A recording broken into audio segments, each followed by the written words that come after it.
It was a long drive from the airport to my house, and my mind was racing as I navigated the freeway. Let me backtrack to explain what had me thinking so hard. I'd been in Denver all week for a conference, and on Thursday, my best friend, Alistair, called to tell me he was getting a divorce. His exact words were, "That woman has been cheating on me. I've thrown her out of the house, and I'm sure she'll end up spending the night at your place." Now, Kathy staying at my place wasn't unusual. She and my wife, Maria, often stayed with each other whenever one of us was traveling. If I was away, Kathy would stay with Maria, and if Alistair was gone, it was the reverse. We were like four peas in a pod, friends since high school. The thought of either of us cheating on our spouses was unimaginable. I travel for work about 2 weeks each month, and although I try to bring Maria on trips whenever possible, it doesn't happen often. Realistically, I'm the one with the most chances to stray, but I haven't, not once. He told me that he decided to visit my house, where Kathy and Maria were staying, early in the morning to have breakfast with them, and upon reaching there he found a man having breakfast with the two of them. As he observed from the patio, he could see Kathy and the man being all amorous with each other. Maria was laughing and talking with the man as if he had been a friend all her life. The best part was that Kathy was sitting in the man's lap as they had breakfast, and he was dressed only in boxer shorts. Now, I am not a prude, if anything, but to hear that a man was sitting on my breakfast table in his boxer shorts when I was away was a little too liberal for me. I would not take kindly of it was Alistair, who I trust with my life, so taking this in my stride was very difficult, to say the least. But, before anything, I had to get the whole story. As I entered the house, I saw Kathy sitting in the living room watching television as if nothing was wrong. Maria was nowhere to be seen, but since her car was in the garage, I was sure she was home. "Hey Kathy, how are you?" I asked her as if I knew nothing about what had happened. "I'm all right. How was trip?"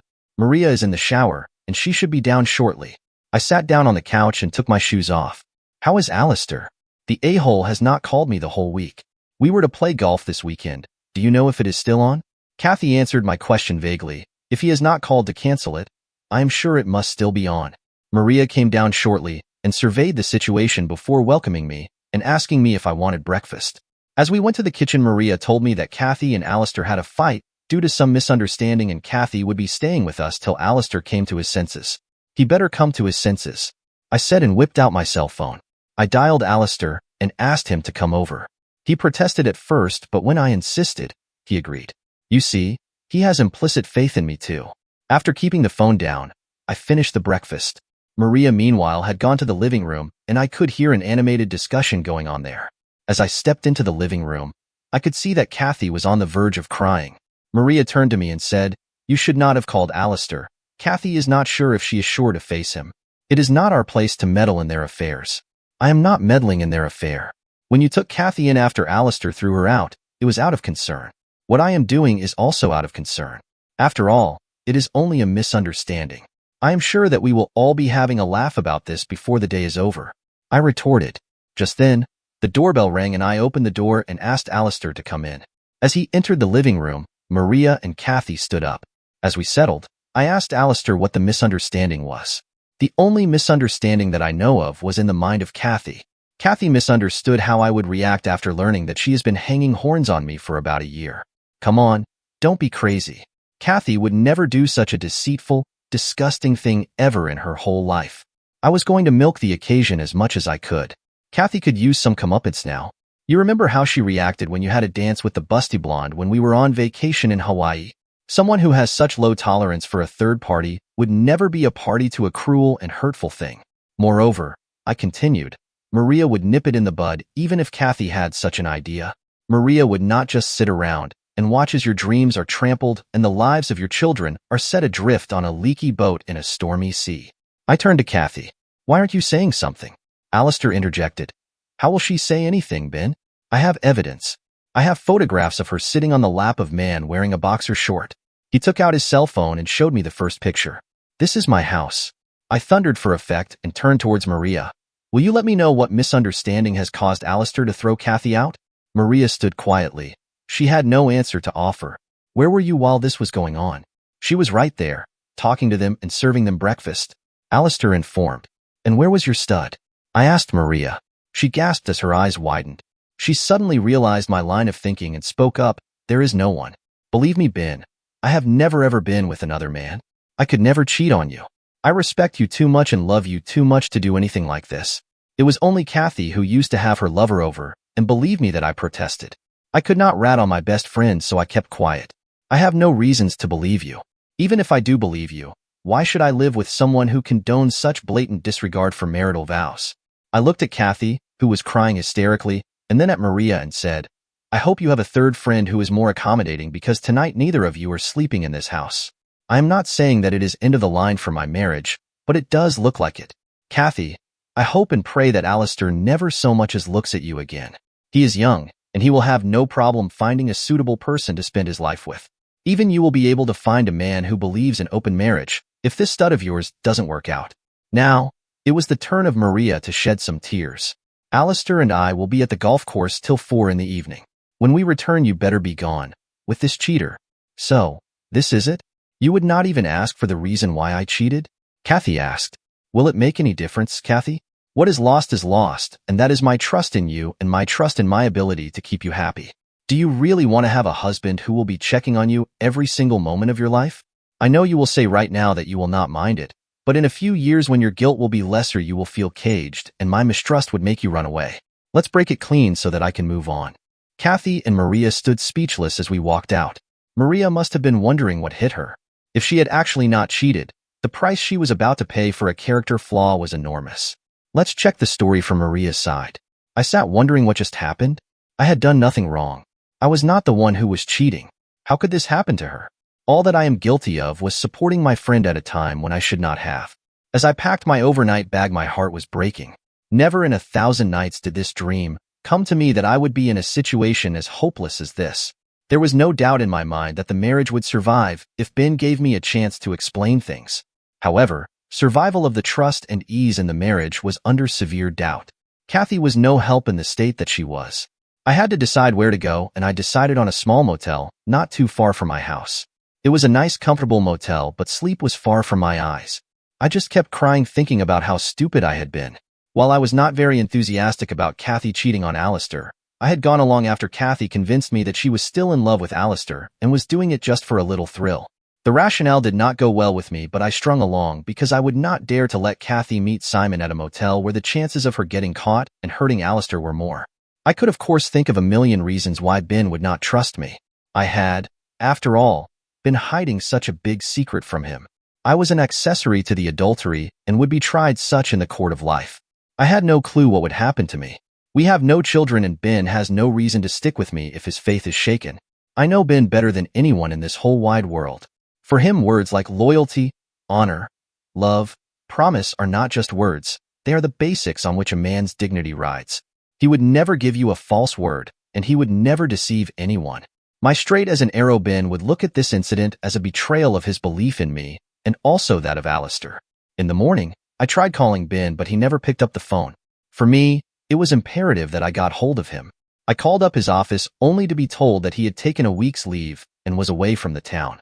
I tried calling up Alistair to explain matters to him, but it was futile as well, although Alistair did pick up the phone once, but he hung up as soon he realized that it was I. Meanwhile, Kathy was inconsolable. Her marriage had ended without any ray of hope left. Kathy never did study beyond high school because of the death of her parents.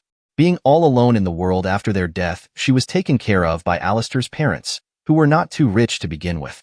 They did take good care of her, but could not afford to send her to college or arrange for any higher education for her. Since Alistair was an extremely good provider, she never did need to work, but I worked all my life despite the fact that Ben was a very successful guy. Now, Kathy had nowhere to turn to. All that she would have to live on would be the money from settlement after divorce. She had no skills apart from cooking that could get her a job. I tried to be positive for the first 2 days and still hoped that once Ben felt he had punished me enough, he would come back. That positive attitude vanished as soon as I was served with divorce papers. The reason listed was incorrigible difference. For more than 8 years, I've invested my heart and soul into my marriage and have tried to be a good wife to him. I was not just his wife, I was also his best friend. Of course, there have been highs and lows as in any relationship, but we fought with and for each other to stay together, and we're planning to do that forever. Ben is a loving and caring husband and an extremely good lover. So why did I lie to him? Well, technically I did not lie to him. All I did was not tell the truth. I can understand how his relationship with Alistair was put under test here. If our marriage survived, his friendship would not. Alistair could never bear to look at my face again. Not just Alistair. All of Ben's friends would look at me as an individual who condoned adultery. My social life was going to change drastically no matter what the outcome. I called up Ben after receiving the divorce papers, and surprisingly, he picked up the phone. "I need to talk to you. I think you are taking it a little too far. If you talk to me, it would become clear to you." I begged him for an opportunity to talk. "If nothing else, I deserve a few minutes of your time. Why don't you come over to the house? We can talk over a coffee." He sounded calm, and that was something that I could see as a positive sign. Maybe, just maybe, he was through tormenting me and would give in after a bit of groveling on my part. Let's check the story from Ben's side. I did not know what to do, honestly. This lie was not something we could not get past. After all, she was not the one who was cheating. My problem was not with her lies. It is not like I have never lied to her. Spouses speak convenient lies to each other all the time. My problem was not that at all. My problem was with the moral stand that she had taken. If she had kept Kathy's indiscretion a secret and worked on breaking her habit of chasing after unsuitable men, that would have made sense to me. That would have made great sense to me, and I would have respected that. How was I to respect what she had done? I was lost in these thoughts when Maria's car came to a stop in our drive. She stepped out of the car and waited for a moment before walking towards the main door. She was modestly dressed. At least she was trying to subvert the whole conversation with her sexual charm. I waited for her to walk in the door, but she stopped and rang the bell. I guess she was more unsure of me than I was. My plan was to unsettle her as soon as she came in. That was not required. She had a tear in her eye and was looking lost. Despite her best attempt to look composed, I could see that she was barely holding herself together. "Thank you for meeting with me." She spoke in almost a whisper as we sat down. "I would like to hear your rationale behind lying to me. I am most interested in knowing how can you justify that this day forward you've ruined everything that we have worked for in the last 8 years. She slowly but sternly started speaking. "I have done nothing wrong for our marriage. Yes, I have broken your trust, but I have not broken any of my marital vows. I still respect you and love you with all my heart. I have not once doubted your or my devotion to this marriage. What I am guilty of is a bad judgment when it came to an affair in which I was not a party. I am guilty of hiding something from you that most women would have hidden from their husband anyway. She is not the first woman we know who has cheated, and almost in all the cases I have known about the affairs much before you have. You never questioned why I did not disclose it to you as soon as I found out. You were just not into these things." She paused for a moment and then went on, "I know this was different for you because Alistair is a very close friend of yours, but you have to realize that Kathy is a very close friend of mine. I have not condoned her affair, but I had to do something to keep this affair a secret while I tried to make Kathy see some sense. If she would have met her boyfriend at some motel, then the grapevine would have reached Alistair's ears, and I did not want that to happen. Whatever I was doing was the best course of action in my opinion. Had I known it would cost me so dearly, I would have left Kathy and her sordid affair alone. Despite all my efforts, I had not been able to break Kathy's affair. I guess Alistair did not satisfy her in the bed at all. That is what she said when I asked her why this was even necessary. She did promise me that when this affair would run its course, she would go back to being a faithful wife to Alistair. All that I wanted to do was save their marriage one way or the other." As she paused, I realized that, in her own way, she was trying to do what she supposed was best for Kathy and Alistair. My lack in faith was just that, my lack in faith. It was my faith that needed a reboot. I know what she did was wrong. She should have discussed it with me. She should have kept me in the loop. Was I ready to throw a perfectly good marriage over her half-baked idea about Kathy's affair? I don't think so. What I was sure of was a very pissed-off Alistair when I would tell him tomorrow that I was asking Maria to move back in. In his eyes, she was guilty by association. I'm not sure if I disagree with him. All I know is that I am way too selfish to let Maria slip away just to satisfy Alistair. I had asked, essentially, that Maria put out marriage ahead of her friendship with Kathy. Shouldn't I be doing the same by keeping our marriage ahead of my friendship with Alistair? I doubt that many of you would call Maria a culprit. She was a victim of her own botched-up design, but she was not a culprit by any stretch of imagination. Maybe this will come back to bite me in the butt, but I will be looking actively into that possibility. I am still not sure how loose her moral fibers have become in the push and pull of Kathy's affair.